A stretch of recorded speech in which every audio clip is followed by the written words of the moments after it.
أما بعد فإن خير الكلام كلام الله وخير الهدي هدي محمد صلى الله عليه وسلم وشر الأمور محدثاتها وكل محدثة بدعة وكل بدعة ضلالة وكل ضلالة في النار. On va parler aujourd'hui de la grande bataille des fossés, Ghazwat al-Khandaq. Il a eu lieu à Shawwal en l'année 5 de l'Hégire. Après les différentes défaites qu'ont infligées les musulmans en mécréants, Quraysh a été touché dans son honneur, surtout dans Badr Thaniya, la deuxième Badr, quand le prophète sallam il a relevé le défi, mais Abu Sufyan il s'est retourné chez lui et il n'a pas été à l'endroit, il n'a pas été au rendez-vous. C'était une défaite morale de Abu Sufyan. Bani Qaynuqa expulsé, Bani Nadir expulsé, Ghatafan touché dans son honneur, Bani al-Mustaliq. Les mécréants, ils s'aperçurent qu'ils ne peuvent pas étouffer l'islam que s'ils se regroupent, que s'ils forment un seul bloc. Mais dispersés, des tribus dispersées, ils ne peuvent pas tenir tête aux musulmans. Les premiers à avoir cette idée, c'est-à-dire de regrouper différentes tribus, furent qui? Les chefs de Bani Nadir, les juifs de Bani Nadir. Je sais que les Bani Nadir ont été expulsés de Médine, et c'est leurs chefs, comme Salam ibn Abi al-Huqayq, Huyay ibn Akhtab et d'autres, Kinana ibn Rabi', ils formèrent une délégation et partirent au début la tournée diplomatique, si vous voulez. Ils sont partis à la Mecque, voir les Quraysh, parce que c'est les Quraysh les plus grands ennemis et les plus connaisseurs du prophète sallallahu alayhi wa sallam et des compagnons. Et alors ils allèrent les voir pour les rallier à leur cause, et bien sûr les coalisés, former le Hizb, les coalisés contre le prophète sallallahu alayhi wa sallam, et les Qurayshites étaient aussi disposés à se venger pour les humiliations qu'ils avaient essuyées.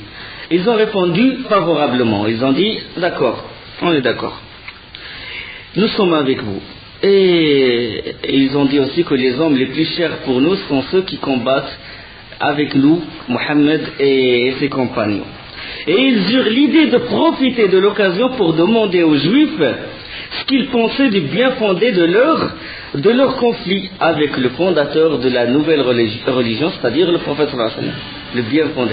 Et ils ont dit hommes juifs, vous êtes des gens de la première écriture, et vous êtes des gens, vous avez la science.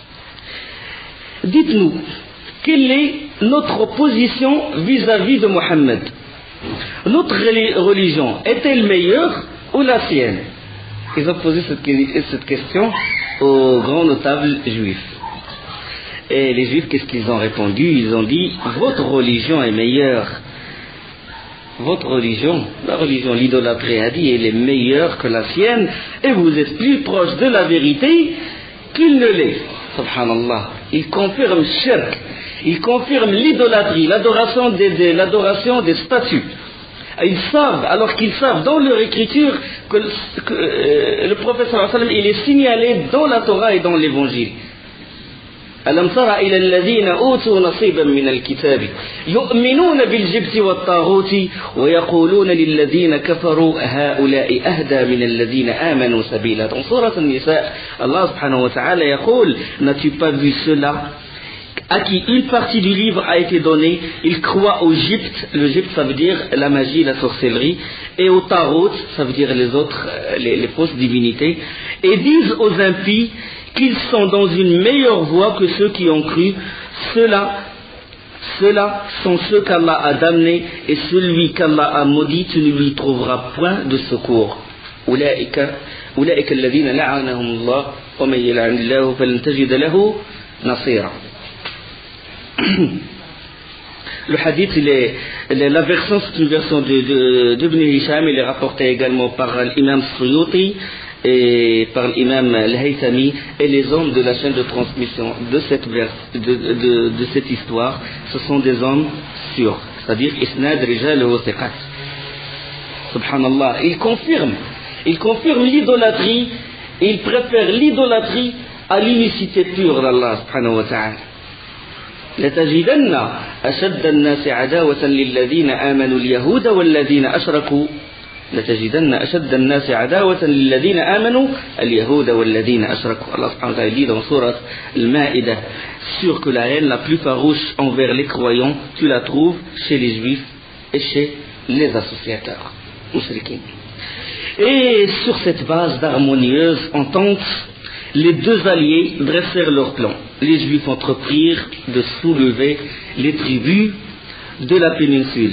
Eux d'un côté et Quraysh d'un côté. Les Juifs, ils sont allés à Ghatafan, dresser Ghatafan contre le professeur.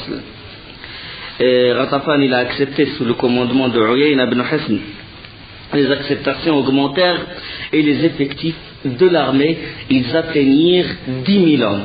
10 000 hommes. Jamais un nombre n'a été atteint auparavant dans les batailles contre le prophète sallallahu alayhi wa sallam.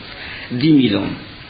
Quraysh est sorti à leur tête Abu Sufyan, Ghatafan, Uyayna ibn Hisn, Bani Murra, Al-Harith ibn Auf et Ashja' Mis'ar ibn Rukhaylah. Le prophète sallallahu alayhi wa sallam, toujours vigilant, il a toujours ses éclaireurs.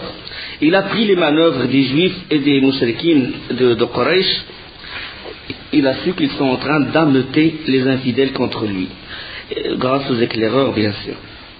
Et qu'est-ce qu'il a fait? Il a réuni, comme d'habitude, il a réuni les compagnons radiallahu anhum pour une consultation.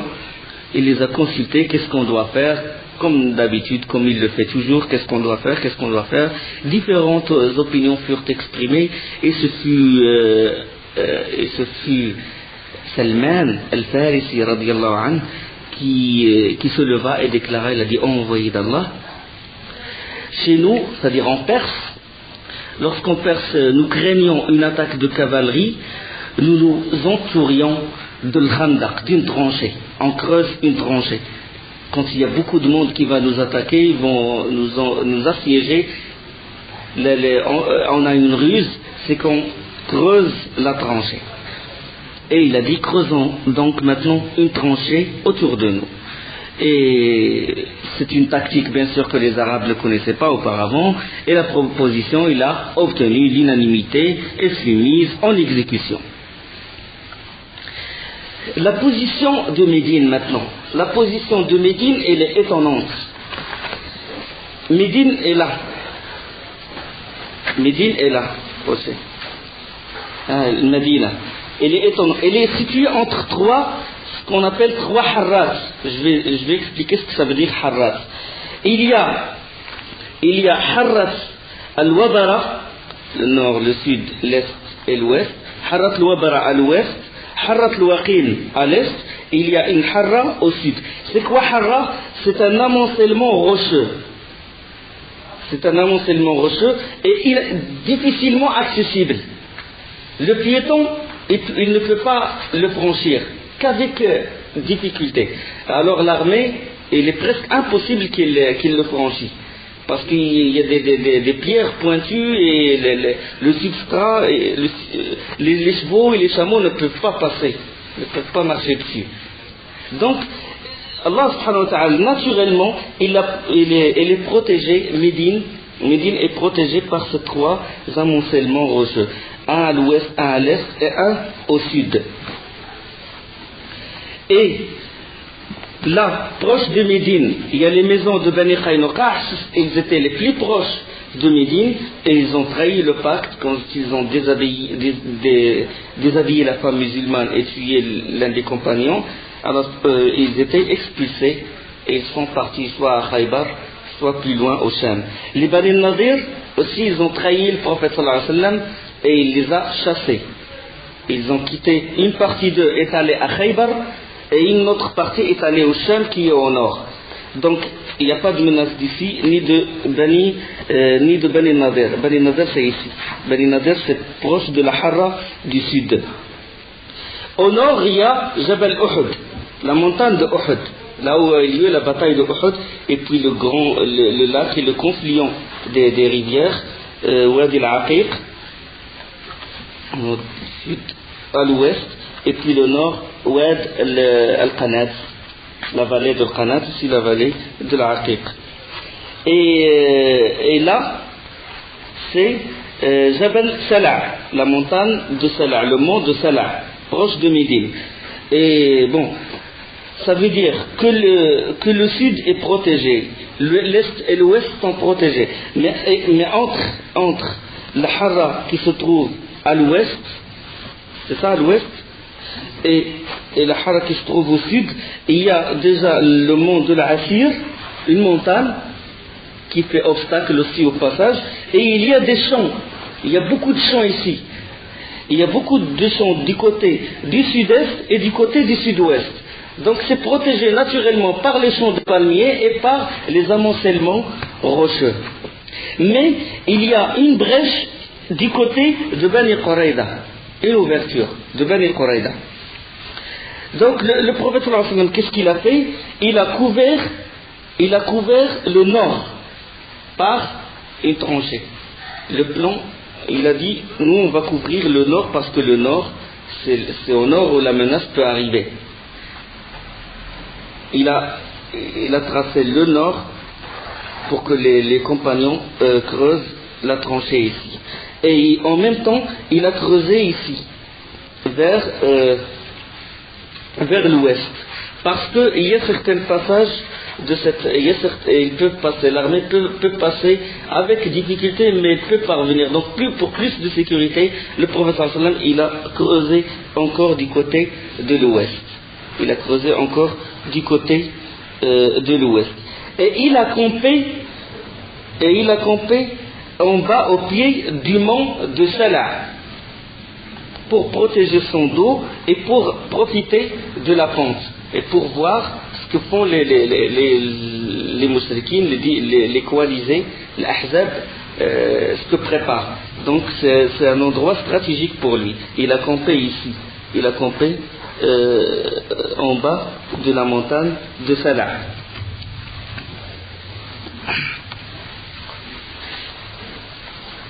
Donc c'est la seule menace qui peut venir, c'est celle du sud-est, c'est celle de Bani Quraïda, la seule menace.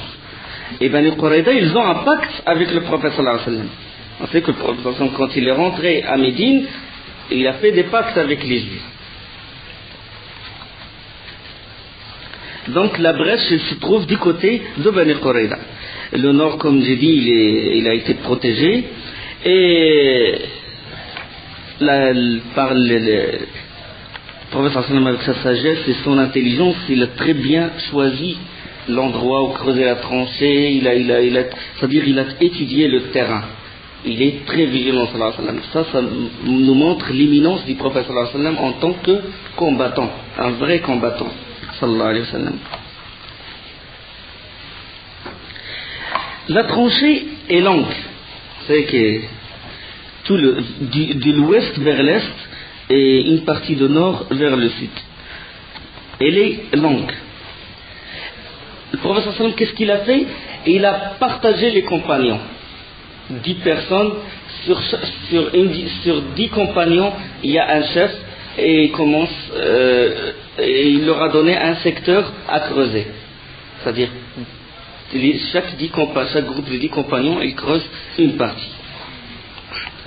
Et le prophète sallallahu alayhi wa sallam a fait aussi que la tranchée soit suffisamment large pour que seulement les meilleurs chevaux purs peuvent la franchir, c'est-à-dire difficilement franchissable. La tranchée, elle est suffisamment large et suffisamment profonde pour que celui qui tombe dedans, il ne peut plus remonter, il ne peut plus ressortir. Donc ça, c'est parlant de la profondeur, de la largeur et la longueur, bien sûr, c'est de l'est vers l'ouest et une partie du côté de l'ouest, du nord au sud, de l'ouest de Médine, du nord au sud. On commença le chantier.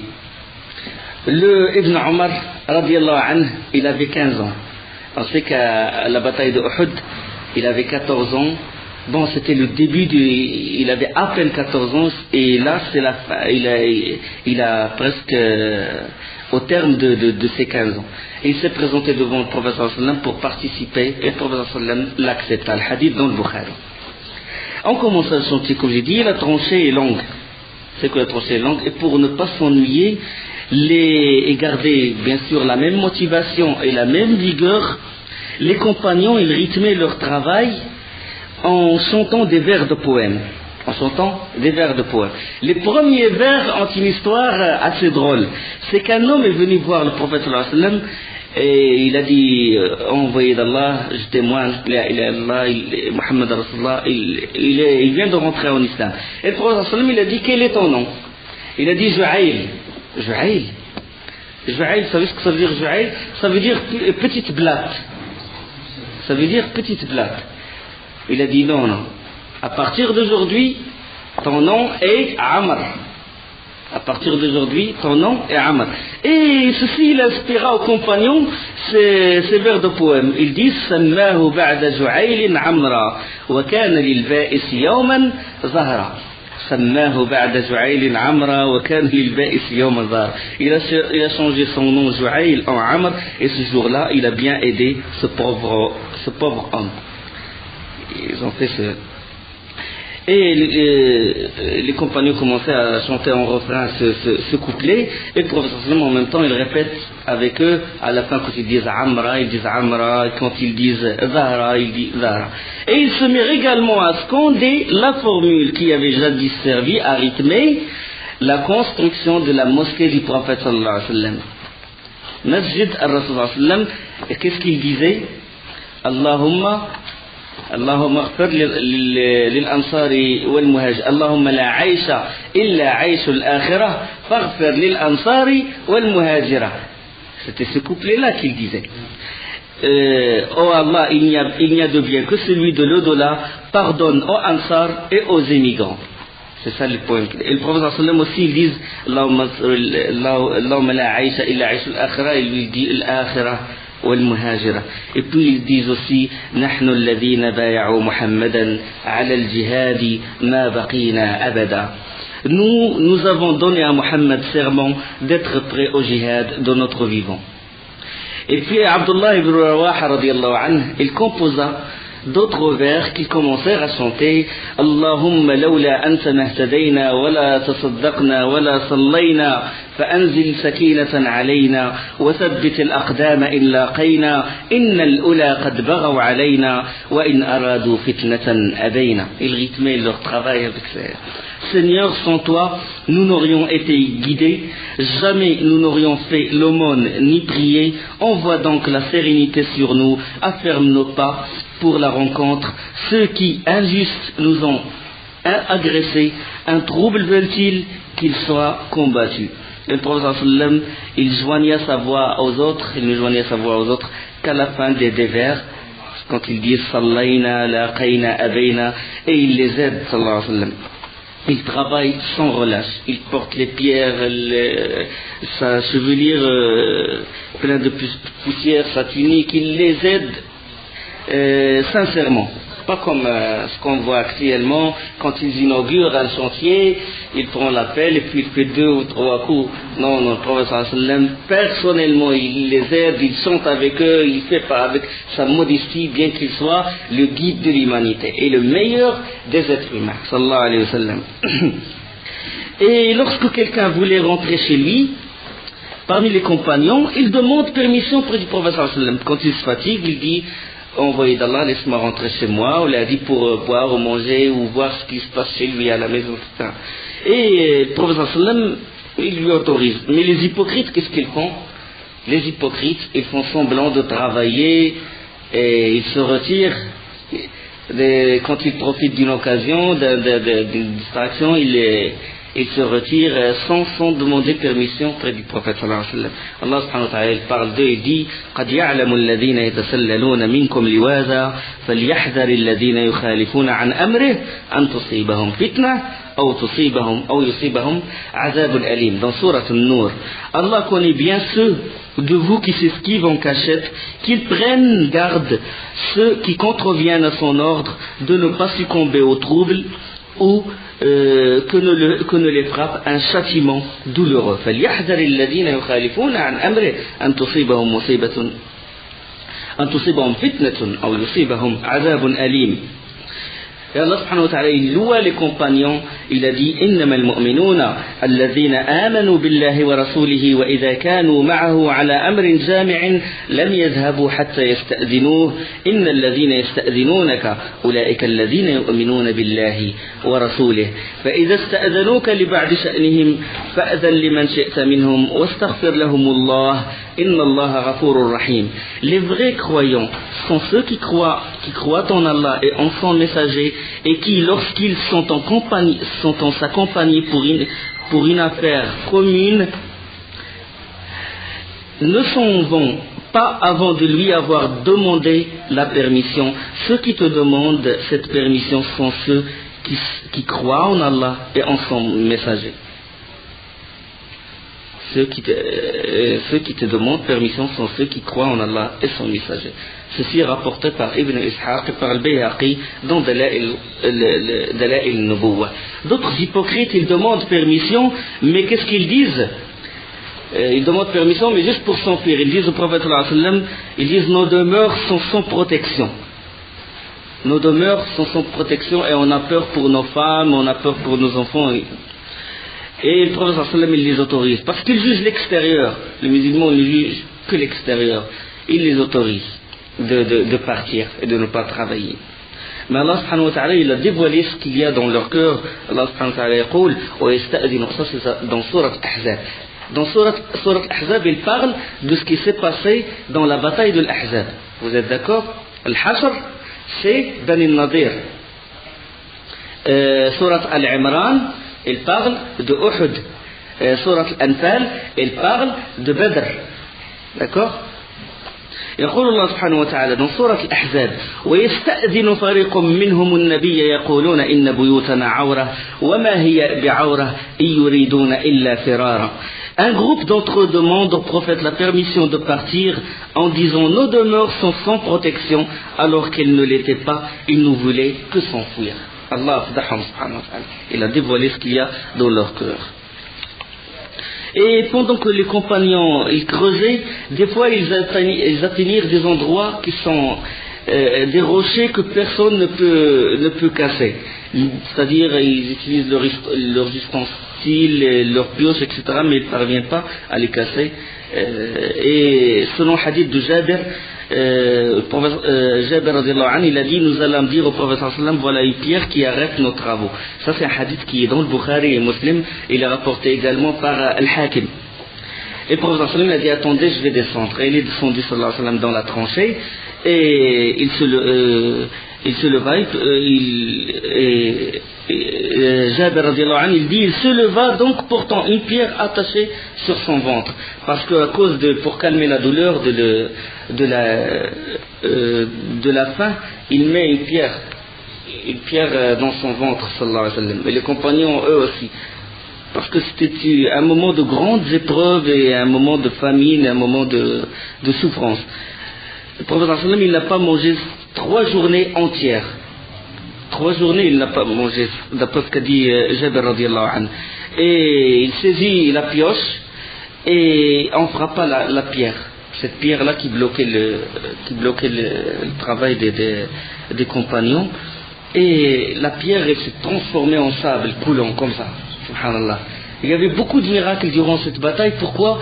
Parce que déjà c'était un moment de grande épreuve et il fallait qu'il y ait des miracles pour soutenir, pour raffermir les cœurs des compagnons radiallahu anhum. Et puis Jabir, quand il a vu le prophète sallallahu alayhi wa sallam dans cet état, avec la pierre, avec son ventre, mettant la pierre sur son ventre, et qu'est-ce qu'il a dit au prophète sallallahu alayhi wa sallam? Il a demandé permission et le prophète sallallahu alayhi wa sallam l'a laissé partir, puis il est allé voir sa femme Suhayla bint Mas'ud al-Ansariya radiyallahu anha. Et il a dit j'ai vu le prophète sallallahu alayhi wa sallam souffrir d'un mal vraiment insupportable, as-tu quelque chose à manger? Et Suhayla radiyallahu anha, il a dit nous n'avons rien, nous avons juste une petite quantité d'orge et une chevrette. Ils égorgèrent la chèvre Ils égorgèrent la chèvre et moulurent l'orge. Ils placèrent la viande dans la marmite, ils préparèrent la pâte, etc. Puis Jabir, quand il s'apprêta à sortir, sa femme, radiallahu anha, Suhayla, lui a dit, attends, il a dit, ne ramène que 3-4 personnes, ne m'humilie pas devant le prophète sallallahu alayhi wa sallam. Nous n'avons qu'une petite chevrette et juste une petite quantité d'orge. Et il est allé voir le prophète sallallahu alayhi wa sallam et il murmura au prophète sallallahu alayhi wa sallam dans l'oreille.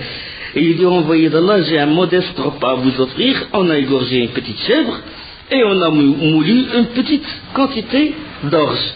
Et le prophète sallallahu alayhi wa sallam s'écria, oh gens de la tranchée, Jabir nous invite à un repas, venez tous.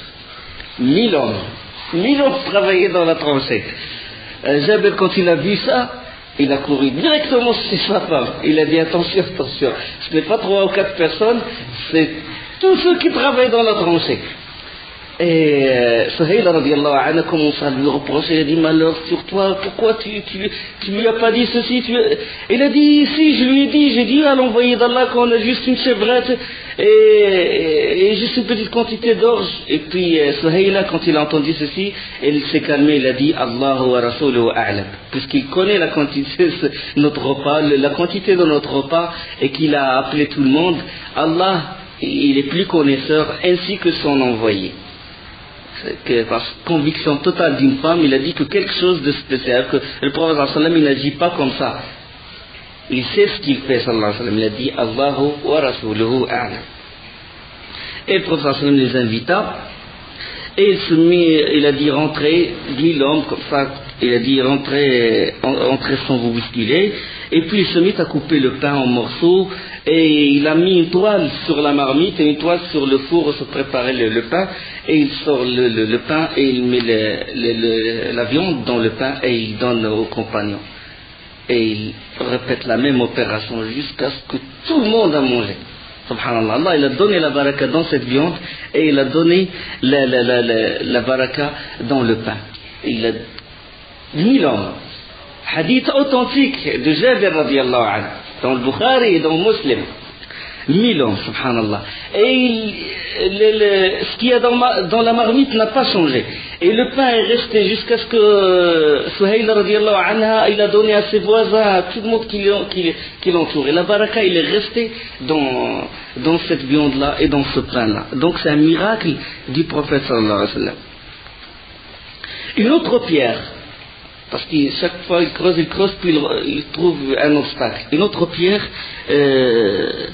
très dure les arrêta et ils veulent la soulever cette pierre, ils veulent la creuser, mais ils n'ont pas parvenu à la creuser. Et le danger il s'approche parce que la moindre faille, le moindre endroit qui n'est pas vraiment bien creusé, les kuffars ils peuvent le franchir. Et ils appelèrent le prophète sallallahu alayhi wa sallam. On dit on va consulter le prophète sallallahu alayhi wa sallam. Ils l'ont appelé, puis le prophète sallallahu alayhi wa sallam a pris une pioche. Et cette version elle est authentique, je trouve, l'imam al-Haythami il la rapporte. Le prophète sallallahu alayhi wa sallam il a pris une pioche, puis d'un coup comme ça, selon des versions c'était Salman qui était en train d'essayer de creuser, de perforer cette roche. Et le prophète sallallahu alayhi wa sallam est descendu dans la tranchée, et puis il a pris la pioche, et puis il a dit Bismillah, et puis d'un coup le tiers de ce rocher il s'est fondu. Et puis le prophète sallallahu alayhi wa sallam s'écria Allahu Akbar, Allahu Akbar sallallahu alayhi wa sallam. Il dit Allahu Akbar, Allah subhanahu wa ta'ala m'a ouvert les trésors de Sham et je vois les palais rouges de Sham, des Romains. Et puis le deuxième coup, il a fait un deuxième coup, puis il s'écria sallallahu alayhi wa sallam Allahu Akbar, Allah m'a ouvert la Perse et je suis en train de voir les blancs palais de Khosroès, de Kisra. Et le deuxième tiers de la roche s'est fondu. Et puis le troisième coup, le prophète sallallahu alayhi wa sallam s'écria Allahu Akbar, Allah m'a ouvert le Yémen et je vois les portes de Sana'a, une ville du Yémen, depuis l'endroit où je suis. Durant ces coups-là, il voit les trésors, Allah il ouvre de Kisra et de Rome. Les compagnons sont étonnés. Ils sont étonnés de dire Allah m'a ouvert le trésor de Kisra, Allah m'a ouvert le trésor de Rome, Allah m'a ouvert le trésor du Yémen, alors qu'ils sont assiégés. Ils sont assiégés, ils sont juste une minorité, et tous les tribus sont contre eux, et leurs femmes ne sont pas en sécurité. Comment le prophète sallallahu alayhi wa sallam, il dit ceci dans une situation pareille? Comment il dit ceci dans une situation pareille? Allah subhanahu wa ta'ala lui montre, le prophète sallallahu alayhi wa sallam est convaincu. C'est un miracle. Allah subhanahu wa ta'ala lui a montré ces trésors à cet endroit-là pour raffermir davantage les compagnons, pour leur dire qu'on a l'avenir devant nous et qu'on va sortir victorieux durant cette bataille et on va aller loin jusqu'à conquérir les Perses et les Romains et le Yémen. La bataille, quand le prophète sallallahu alayhi wa sallam il a dit Allahu Akbar, Allah m'a ouvert les trésors des Romains, de Rome, la bataille de Yarmouk. La bataille de Yarmouk, il a eu lieu à l'année 14 de l'Hégire. Donc 10 ans après la bataille de Khandaq. La bataille de Yarmouk, les trésors, c'était Omar ibn Khattab qui l'a conquis. Et la bataille de Qadisiyya, c'était les trésors de Khosroès. Donc 10 ans après. La prophétie du prophète sallallahu alayhi wa sallam, elle s'est accomplie. Ce qu'il a dit, il s'est réalisé. Qui imagine que des gens assiégés de partout par les Arabes vont conquérir la Perse et le Romain? Qui imagine ça? Mais l'imam, subhanallah, conviction totale que le prophète sallallahu alayhi wa sallam, ce qu'il dit, ses promesses, ce qu'il a dit va se réaliser. Ils ont cru au prophète sallallahu alayhi wa sallam. Subhanallah, comment Allah il transforme la balance, le rapport de force, comment il le transforme par l'iman. Les croyants ont cru en cette promesse. Les hypocrites, certains commençaient à rire, ils ont dit c'est vraiment étonnant. L'un de nous n'ose même pas faire ses besoins naturels en sécurité, et lui il est en train de nous promettre Kisra et Rome. Il nous a promis que des promesses, il nous a donné que des promesses trompeuses. ما وعدنا الله ورسوله إلا غرورا. الله سبحانه وتعالى يقول في سورة الأحزاب وإذ يقول المنافقون والذين في قلوبهم مرض ما وعدنا الله ورسوله إلا غرورا. Et quand les hypocrites et ceux qui ont la maladie au cœur disaient Allah et son messager nous nous ont promis que tromperie. Surat Al-Ahzab verset 12. À peine la tranchée était-elle achevée que l'on apprit que l'armée de Quraysh s'approchait de Médine. Ils ont campé près de Uhud. Quraysh il a campé ici près de Uhud. Uhud est là, au nord. Quraysh ici, Ghatafan, et puis Bani Murra, Kinana et les autres tribus au nord. Comme ça. Ils ont campé près de Uhud au nord. Ouest, parce que le nord, le sud, l'est, l'ouest, au nord-ouest. Quraysh a envoyé ses éclaireurs, et à leur grande stupéfaction, ils découvrirent qu'un large fossé se creusait devant eux, avec en face une armée d'archers. Abu Sufyan, il allait s'assurer et s'approcha de la tranchée, et quand il a vu la tranchée, il a dit هذه حيلة لا تعرفها العرب. Ceci est une ruse que les Arabes ne connaissaient pas, ils doivent prendre ça d'ailleurs. Puis il a envoyé au prophète sallallahu alayhi wa sallam, il a dit as-tu peur? Et le prophète sallallahu alayhi wa sallam a répondu, il a dit la guerre est ruse. Harb khuda. Les chefs des armées, des mécréants sont tombés dans la tourmente et ils se consultèrent. Il n'y a que deux solutions. La première, c'était essayer d'occuper les musulmans vers un endroit de tranchée et essayer de passer par d'autres endroits. D'accord? De les occuper par endroit et essayer de passer par endroit. La deuxième, c'était de les occuper au nord et d'essayer de passer par le sud-est. C'est-à-dire par qui? Par Bani Qurayda. Par Bani Qurayda. Donc c'était l'une des deux solutions à choisir. Après réflexion, Abu Sufyan, qu'est-ce qu'il a fait? Il a dit le meilleur moyen, plus pratique, plus facile, c'était d'essayer de persuader Bani Qurayza pour rompre le pacte avec Mohammed. Et qu'est-ce qu'il a fait? Il a envoyé qui? Huyay ibn Akhtab. On sait que Huyay ibn Akhtab faisait partie de Bani Nadir, qui était expulsé et qui après a habité à Khaybar. Huyay ibn Akhtab est juif, les Bani Qurayza sont des juifs. Abu Sufyan l'a dit, va les voir pour négocier et pour qu'ils nous laissent passer par le sud-est, c'est-à-dire pour qu'ils nous laissent passer au sud-est, comme ça on peut rentrer facilement. On va les occuper au nord et puis on rentre nous à Médine facilement par Bani Qurayza. Huyay, il se rendit donc à la forteresse de Ka'b ibn Asad, le chef de Bani Qurayza. Les Juifs, ils habitaient dans des forteresses. Et c'est ce chef-là, Ka'b ibn Asad, c'est lui qui a fait le pacte avec le prophète sallallahu alayhi wa sallam. Et Huyay ibn Akhtab commença à appeler Ka'b ibn Asad. Ka'b ibn Asad refusa de lui ouvrir. La porte. Ka'b ibn Asad, les compagnons du prophète sallallahu alayhi wa sallam sont allés le voir pour vraiment confirmer le pacte, pour que la brèche ne soit pas ouverte au sud-est. C'est-à-dire le prophète sallallahu alayhi wa sallam lui a déjà parlé, il a dit est-ce que tu es encore sur le pacte? Et là, Ka'b ibn Asad, quand il a vu Huyay ibn Akhtab, il sait ce qu'il a voulu. Il a su qu'il a voulu qu'il rende le pacte, etc. Il n'a pas voulu lui parler, il n'a pas voulu lui ouvrir la porte. Et Huyay ibn Akhtab, avec son éloquence et son ingéniosité, il a essayé de saper, si vous voulez, la résistance de Ka'b ibn Asad. Et il l'appela.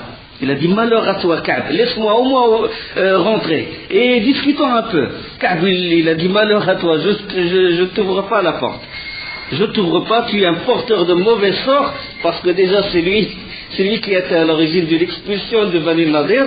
Il a dit tu es un porteur de mauvais sort, je ne parle pas avec toi.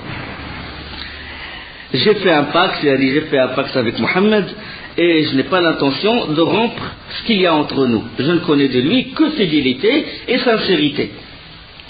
Et Huyay ibn Akhtab, il insista, il a dit laisse-moi au moins entrer et tout.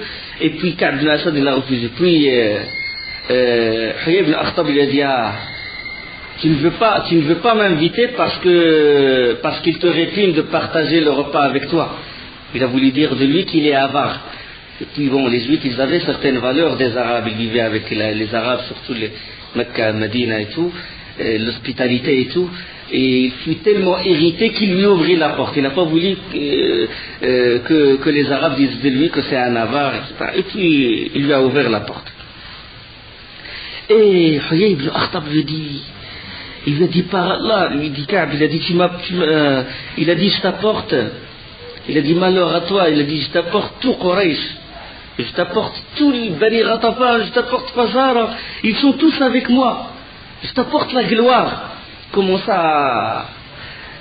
commence à faire désirer Ka'b ibn Asad de rompre le pacte avec le prophète sallallahu alayhi wa sallam. Il a dit je t'ai apporté la force de Kinana, je t'ai apporté la force de Quraysh, je t'ai apporté plus de 10 000 hommes, ils sont là et ils m'ont fait serment qu'ils ne retourneront pas chez eux que s'ils anéantissent Mohammed et ses compagnons. Je t'ai apporté la gloire. Et Ka'b ibn Asad, il a dit non. Il a dit tu m'as rien apporté, tu m'as apporté que de fausses promesses. Il a dit tu vas m'apporter la honte éternelle. Rompre le pacte, ce n'est pas bon. Tu m'as apporté la honte éternelle, tu m'as apporté un nuage, sans eau qui ne contient que du tonnerre et de l'éclair. جئتني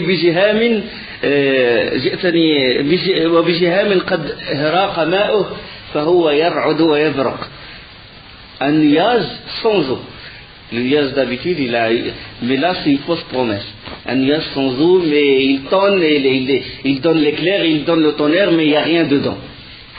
Et Huyay ibn Akhtab il insista pour que avec son éloquence pour mettre Ka'b ibn Asad de son clan et pour qu'il leur laisse le passage vers Médine. Commence à lui parler des avantages qu'il va tirer, commence à lui parler que cette religion qui nous menaçait va être anéantie, que c'est le judaïsme qui va prendre le dessus. Il insista jusqu'à ce que Ka'b ibn Asad accepta. Puis on ramena le pacte. Le pacte a été écrit entre le prophète sallallahu alayhi wa sallam et Ka'b ibn Asad. Et Huyay a déchiré ce pacte-là. Ce pacte-là fut rompu.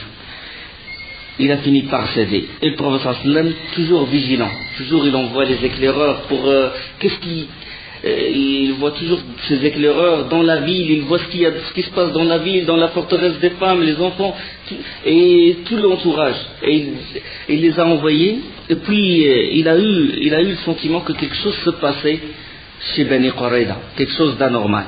Donc il fit mander qui? Il fit mander les deux Sa'd, Sa'd ibn Ubada ou Sa'd ibn Mu'az. L'un est le chef de Aws et l'autre est le chef de Khazraj. Il leur a dit, allez voir ce qui se passe chez Bani Qurayza. S'ils n'ont pas rompu le pacte, quand vous venez, vous le dites en termes clairs. S'ils ont rompu le pacte, dites-le, mais sous forme subtile qui me soit compréhensible. Ne le dites pas clairement. Les deux Sa'd sont partis. À peine ils se sont rapprochés de la forteresse de Bani Qurayza qu'ils furent accueillis par les insultes, les injures des Juifs. Et puis l'un des Sa'd, il a dit, malheur à vous, revenez, on a fait l'envoyé d'Allah, il a fait un pacte avec vous. Ils ont dit, quel envoyé d'Allah? De quel envoyé d'Allah tu parles, et de quel pacte tu parles? Nous sommes au courant de rien. Et Sa'd ibn Mu'ad, Sa'd ibn Ubada commença à les insulter. Comme ils insultent les deux Sa'd, lui il a commencé à répliquer, à répondre. Et puis l'autre Sa'd ibn Mu'az, il lui a dit, il ne faut pas perdre de temps avec eux, parce que ce qu'il y a entre nous, ce n'est pas un simple échange d'insultes. Ce qu'il y a entre nous, c'est grave. Et ils sont retournés voir le prophète sallallahu alayhi wa sallam. Le prophète sallallahu alayhi wa sallam les a vus, et puis ils ont dit, oh envoyé d'Allah, Adl wal Qara. La forme subtile. On dit Adl wal Qara. Qui Adl wal Qara? C'est les deux tribus qui ont trahi les compagnons lors de la Ghazwat al-Raji'. Ceux qui ont livré Khubayb et ceux qui ont livré d'autres compagnons à la tribu de Hudayl. Les deux petites tribus qui ont dit au prophète sallallahu alayhi wa sallam que ce sont des musulmans, qu'il faut qu'il envoie avec eux des gens connaisseurs, des gens de science pour leur apprendre le Coran, et ils les ont trahis. La grande trahison. Et le prophète sallallahu alayhi wa sallam, il a compris. Il a compris que c'est une grande trahison, puis il a dit, quand il a vu ça, il a voulu raffermir les compagnons, il a dit Allahu Akbar, abshiru bin nasr. Et la suite, Inch'Allah.